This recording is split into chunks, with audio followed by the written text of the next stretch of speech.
like a Hellcat.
naman natin ang bahay at lupa mo na Molave dito sa Sabana Fields. Ang Molave ay nagkaroong 110 square meters minimum lot cut at 84 square meters naman ng usable floor area. Ibig sabihin ng usable floor area, kasama na yung lahat ng magagamit sa iyong bahay. Tama po ba?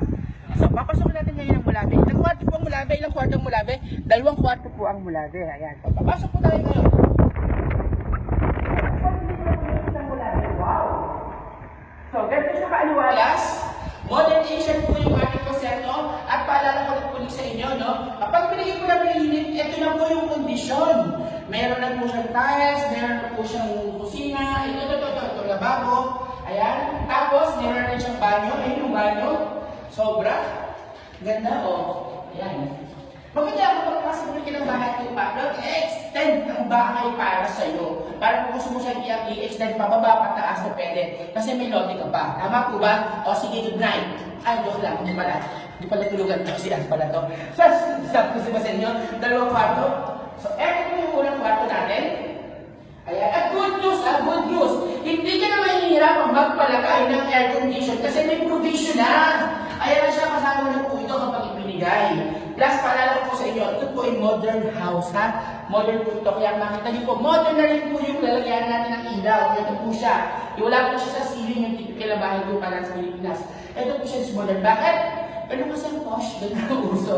Plus, for our protection yan po, sabi po ng ating engineer. Kasi nga, buhos po ang bahay at lupa natin. Kaya po ito ay matibay. Kaya po gusto natin ang ating mga kuryente, electrical wiring siya na protected naman. So, first room, and then the other room. Bahala ka na kung saan gusto matulog. Dito ka matulog o sa kapila kung gusto mo, sa sala ka matulog. O pwede rin, bahay mo rin naman ito, tama ba? Kung gusto mo matulog ka rin nakatayo, pwede rin naman. At ito good news. Ang Molave may roof deck. Ibig sabihin nun, nakaabang na ang second floor mo para sa iyong expansion. So, papasok natin siya, ha? Okay? Yan. So, ibig sabihin ito para sa rin ito, para maging dirty kitchen mo, laundry area. Natas tayo ha, dahan-dahan tayo, baka madapa kayo.